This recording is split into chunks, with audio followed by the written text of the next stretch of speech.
Something massive just hit the RV industry. Brand new units, never driven, being dumped nationwide. Dealers are desperate. Prices are collapsing, and the truth behind it all is finally leaking out. A hidden production scandal, failed safety checks, and recalls so bad factories are panicking. It's the biggest RV dump in history, and buyers could pay the price. This isn't a sale. It's a meltdown. Here's why it's happening, and what it means for you. The day the lots overflowed. The market flipped overnight. Dealers who once bragged about wait lists are now begging for buyers, slashing $40,000 to $50,000 off brand new rigs just to free up cash. A Forest River fifth wheel that listed for $120,000 now sits under a clearance sign at $69,000. Inventory that was supposed to last months is being liquidated in weeks. Lots from Indiana to Texas are packed beyond capacity. Units double stacked, windshields marked with red aged stock tags. This is not a seasonal dip or a minor slowdown. It's the largest RV inventory purge the industry has seen since 2008. The reason is simple. Production never stopped after demand crashed, and now the factories are drowning in what they built. Dealers are stuck paying floor plan interest on rigs that lose value every week they sit unsold. To survive, they're cutting deeper than anyone expected. These aren't used trade-ins or leftover demo models. They're brand new rigs, still under plastic, being dumped into a market already saturated with price cuts. The question isn't if the market broke, it's who broke it. And when you follow the paper trail, every sign leads to the same manufacturer. Forest River's hidden problem. Forest River built its empire on volume. Dozens of brands under one roof, all moving fast. But by late 2024, the numbers inside its own system started to turn against it. Warranty claim logs jumped by double digits, and dealers began refusing new allocations. Service centers reported identical issues across entire model runs. Leaks, soft floors, and electrical shorts traced to rushed builds. Leaked internal bulletins from the Elkhart plant referenced accelerated throughput targets and temporary tolerance adjustments, polite code for skipping quality steps to hit quotas. The National Highway Traffic Safety Administration listed multiple filings from Forest River divisions in a single quarter, one for mislabeled weight ratings, another for detached components. Each filing triggered recalls that jammed the service pipeline and eroded consumer trust. On paper, the company still looked strong. In practice, production chaos was spreading faster than executives could contain it. Forest River's silence in quarterly reports wasn't caution, it was crisis control. The real cost of those shortcuts became impossible to hide once the recall paperwork started stacking up. If this shocks you as much as it shocked dealers, hit like and drop a comment below. What prices are you seeing near you? Your story might confirm what's really happening. The recall chain reaction. By January 2025, the defects were impossible to spin. Recall bulletins landed weekly. Thousands of units flagged for safety hazards that couldn't be ignored. One involved freshwater tanks that could break loose in transit. Another warned of folding steps detaching from frames. A third covered miswired harnesses near propane lines. Each recall triggered a stop sale order, freezing hundreds of new rigs on dealer lots. The financial math was brutal. About $1,500 in repairs per unit, multiplied across tens of thousands of VN numbers. That pushed total liability into the tens of millions. Dealers couldn't move inventory, buyers canceled deposits, and lenders started reevaluating credit limits. Forest River's internal network flooded with service requests it couldn't process fast enough. Every fix delayed another shipment. What began as scattered complaints became a coordinated failure of production, warranty, and cash flow all at once. Faced with growing losses and stranded inventory, the next move wasn't strategic, it was desperate. Dumping day. By spring, the factories hit panic mode. With storage yards overflowing and interest on unsold stock climbing by the day, manufacturers and dealers launched quiet liquidation programs disguised as factory-authorized sales transport contracts rerouted hundreds of rigs straight from production lines to wholesale auctions. The goal wasn't profit, it was survival. Dealers admitted privately that they'd rather lose $20,000 now than $40,000 later. At liquidation yards in Texas, Indiana, and Florida, brand new Forest River models sold for half of last year's prices. A Rockwood that wholesaled for $85,000 dropped to $48,000 before the hammer fell. Competing brands were forced to follow suit, triggering a chain reaction of markdowns across the entire sector. Within 60 days, national average R-vee values fell nearly 30%. The message was clear. This wasn't a sale, and it wasn't optional. It was the only way to stop the bleeding. The auctions were just the aftershock. The real quake started years earlier, when a rush looked like a renaissance. The bubble that lied. The boom that built this crash started in 2020. Lockdowns made highways look like freedom, and manufacturers mistook a short-term spike for a permanent new normal. By 2021, more than 600,000 R-vees rolled off assembly lines, the highest total in history. Executives expanded plants, signed multi-year supplier contracts, and hired thousands of workers. Dealers bragged about 6-month waitlists and sold before arrival inventory. But demand didn't last. When air travel reopened, orders collapsed faster than anyone expected. By 2024, total shipments had fallen to roughly 330,000, nearly half of the peak. Factories that had overbuilt were now locked into supply contracts and loan payments they couldn't unwind. Storage lots filled with finished rigs no one wanted, each month adding millions in interest charges. The industry kept producing out of momentum, hoping demand would rebound before anyone noticed. It didn't. Instead, that phantom demand pushed builders to cut corners, swap materials, and stretch safety margins just to keep the lines moving. The market that looked unstoppable turned out to be built on forecasts that lied. And nowhere did those shortcuts show up faster than inside the plants themselves. Speed over skill. Inside Elkhart County, where half the nation's R-vees are built, the pressure was visible in every hammer swing. Workers paid by the unit instead of the hour raced to meet quotas that rose each quarter. Torque checks on bolts were skipped. Sealant dried unevenly, and electrical lines were stapled in before full inspection. If you slow down, you fall behind, one former line worker said in a leaked audit note from 2023. The goal isn't perfect, it's shipped. Supervisors were told to prioritize output, not quality, and those who complained about missed steps were reassigned rather than heard. Plant audits showed defect rates climbing even as production targets grew. Parts arrived late from overseas, forcing substitutions that didn't meet design specs. Plastic replaced aluminum. Composite replaced steel. Small errors multiplied, showing up months later as leaks, warps, and electrical failures. Management promised that post-production testing would catch it all, but the inspectors were working the same long shifts as everyone else. What left the factory wasn't fully checked. It was simply wrapped, labeled, and shipped. Those overlooked details became proof when the same failures appeared again and again across every model line. Fault lines. When the first recall bulletins hit, dealers thought they were isolated issues. They weren't. The same defects surfaced in different models across different factories, pointing to a systemic failure rather than a single bad batch. One recall covered water tanks detaching mid-transit. Another cited wiring harnesses installed too close to gas fittings. A third warned of ladder mounts pulling away from the rear wall. Each one carried the Forest River name, though the sub-brands varied. Supplier statements confirmed that identical components were used across multiple divisions, with little oversight or testing. Regulators noticed the pattern. The National Highway Traffic Safety Administration opened additional inquiries, citing consistent structural anomalies. Inside the company, engineers urged a production pause to revalidate core designs, but upper management feared the financial fallout of a shutdown.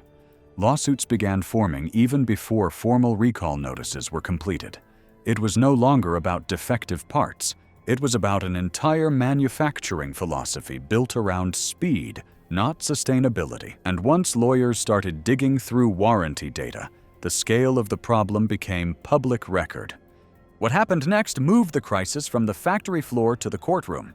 The legal fuse. By the second quarter of 2025, the lawsuits had arrived. The first class action was filed in Indiana federal court, citing negligence and failure to disclose known manufacturing defects. Within weeks, similar claims appeared in Michigan and Florida. Plaintiffs argued that Forest River knowingly shipped products with structural weaknesses while publicly claiming enhanced quality controls. Discovery requests pulled thousands of internal emails showing that warranty projections had been adjusted upward months before the recalls went public. The legal exposure was immense. Even if only a fraction of claims succeeded, potential settlements could reach hundreds of millions once repair costs, refunds, and lost resale value were included. Financial analysts warned that lenders might reprice existing debt if liability exceeded thresholds. Dealers feared the stigma would crush resale values, leaving them with stock worth less than the loans behind it. Each new headline pushed more customers toward rival brands or out of the market entirely. The lawsuits didn't just threaten Forest River's bottom line. They confirmed that the dumping frenzy wasn't random. It was a reaction to legal fire spreading through the entire industry, and as the lawyers gathered evidence, the market outside the courtroom began to unravel even faster. Clearance flood. The dumping started quietly, then turned into a tidal wave. By mid-2025, more than 1 million never-titled R-vees were redirected from showrooms to regional auctions. A leaked dealer memo from a national distributor listed over 1,000 unsold Forest River units, tagged for expedited liquidation. These weren't repossessions. They were brand new rigs with full manufacturer stickers still on the windows. Dealers couldn't finance them any longer. Floor plan lenders were demanding repayment, and interest on parked stock was eating profits alive. The only way out was to dump inventory before quarterly audits exposed the losses. At wholesale auctions in Texas, Ohio, and Florida, markdowns averaged between 30 and 40%. Units that cost $80,000 to build were selling for under $50,000 before fees. Smaller dealerships bought what they could, gambling on future resale margins. Buyers watching online auctions thought they were seeing opportunity, but they weren't told why these rigs were priced so low. Many carried open recall numbers that hadn't been repaired. The flood looked like a buyer's market, but cheap doesn't always mean safe. And when financing came into play, even those bargains became harder to touch. The finance squeeze? Interest rates crushed what little demand was left. By early summer, average R-vee loan rates hovered between 8 and 10%, levels unseen in over a decade. A used model priced at $50,000 meant payments near $1,200 per month on a 10-year loan, not counting insurance or storage. For anyone on fixed income, that math didn't work. Lenders saw the same recall headlines and quietly tightened approvals, demanding higher credit scores and down payments of 20% or more. Credit unions began rejecting applications for Forest River models until active recalls were cleared, effectively freezing sales for anyone who couldn't pay cash. Dealers described qualified customers walking away at the signing table. Financing pipelines that once powered the industry slowed to a trickle. Even buyers with pre-approvals found loan offers pulled after final VIN checks revealed flagged defects. The stigma of unrepaired units made lenders treat them like salvage titles. Prices might have fallen, but access to money fell even faster. Only cash could move rigs off the lot, and even that came with new risks, because many of those discounted units carried more than just low prices. They carried hidden damage beneath the shine. Before you go, hit subscribe and turn on alerts. The next video exposes which factories are quietly liquidating stock right now. Watch before those hidden markdowns disappear for good. The bargain trap. On paper, the deals looked unbeatable. A 2023 travel trailer listed for $75,000, now advertised at $42,000 post-repair certified. But those certifications often meant little more than cosmetic patchwork. Some repairs fixed surface issues like trim gaps or door misalignments, while deeper structural flaws, frame weld cracks or floor rot from improper sealing, went untouched. Buyers thought they were saving money, but were inheriting years of deferred risk. A proper independent inspection, averaging $600 to $800, often revealed issues costing 10 times more to fix. Auction units were even riskier. Many were sold as is, with no factory warranty, even if they'd never been titled. Insurance companies were starting to deny full coverage on models with open recall bulletins, leaving owners exposed. The problem wasn't finding a low price, it was knowing whether the price reflected the true condition. Most online listings didn't disclose recall status or repair quality. The smartest buyers learned to cross-check VIN numbers against public recall databases before making offers. They didn't chase discounts, they verified them. And as those few careful shoppers picked through the chaos, a clear pattern emerged in where the deepest discounts were appearing. Where the deals gather. The liquidation map stretched across the country, but 3 regions led the slide: Northern Indiana, Central Texas, and coastal Florida. These hubs handled the largest shipments and bore the heaviest losses. In Indiana, factory storage lots overflowed, forcing haulers to park finished rigs on rented farmland while waiting for transport orders that never came. Dealers there slashed prices first, just to clear space. In Texas, high freight costs made southern auctions more attractive. Hundreds of trailers moved directly from Elkhart to Dallas each week. Freight surcharges often exceeded $4,000 per unit, adding to the financial bleed. Florida's coastal dealers joined in next, cutting deeper than anyone to offset hurricane season insurance hikes and storage shortages. Some rigs sold below factory invoice before even being listed online. Every markdown traced back to the same economic pain: factories still paying workers while shipments slowed to a crawl. For every bargain posted online, a local supplier or assembler lost hours or wages. The Great Clearance wasn't just about cheaper RVs, it was a map of industrial towns running out of work. And as those towns tightened their belts, the fallout reached far beyond dealership lots, setting the stage for the reckoning that decides who survives the reset. Ripple towns? The collapse hit hardest where the RV industry was born. In Elkhart, Indiana, half the local workforce depends on the plants that build towables and motorhomes. When production slowed, everything around it slowed too. By April 2025, regional job postings dropped by more than 30%. And several small suppliers shut their doors completely. A local headline from the Elkhart Truth read, "Factory hours cut as RV orders collapse." Diner parking lots once filled with line workers at noon now sit half empty. Hardware stores, car dealerships, and coffee shops all report double-digit revenue losses. The same story repeats across the supply chain. Companies that built cabinet doors, foam seating, and wiring harnesses trimmed shifts or closed outright. Each missing paycheck rippled through local mortgages and small-town budgets. In communities where RV paychecks built schools and funded fire departments, the slowdown feels like a gut punch. What began as a recall scandal has turned into a regional recession, measured not in units, but in livelihoods.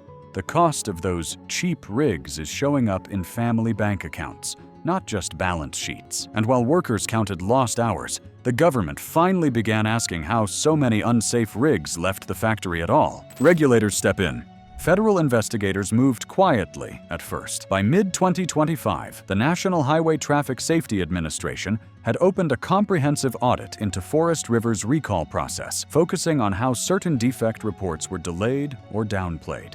Internal memos from state safety agencies referenced potential gaps in manufacturer reporting compliance. Consumer groups demanded answers after learning that some units under recall were still being sold at auctions as cleared, despite missing inspection records. The scrutiny didn't stop there. Berkshire Hathaway, Forest River's parent company, faced shareholder pressure to disclose the full extent of warranty and legal exposure. NHTSA inspectors began random spot checks at major dealerships, verifying VIN records against recall lists. In several cases, they found rigs on sale that hadn't received mandatory fixes. That discovery triggered public warnings and another round of forced returns. Regulators framed the crackdown as transparency, but enforcement had side effects. Every stop sale order forced dealers to offload even more inventory at fire sale prices to maintain cash flow. Oversight made the market cleaner, but it also made the dumping wave worse. With regulators tightening and lawsuits mounting, the question became whether the market itself could stabilize before another collapse began. Bottom watch. Even the worst markets eventually find a floor. Analysts tracking shipments and pricing data began watching for three key signals that the RV collapse might be leveling out. The first was inventory turnover. When dealer stock drops below 90 days of supply, balance starts to return. As of August 2025, the national average stood near 110 days, still high but improving. The second signal was used price stabilization. Black Book's used RV index showed its first flat reading in nearly 2 years, a sign that depreciation may finally be slowing. The third was consistent retail traffic through spring and summer shows, suggesting genuine, not speculative interest. Together, these signals hint that the freefall could be easing, though recovery will not be quick. Dealers are leaner, buyers are cautious, and lenders remain selective. Many brands will merge or disappear entirely before confidence returns. Analysts estimate another 12 to 18 months before production aligns with demand. The lesson from this downturn is clear. Volume without verification collapses under its own weight. The market isn't healed, but the bleeding may finally be slowing. Across online forums and dealer reports, cautious optimism is replacing panic.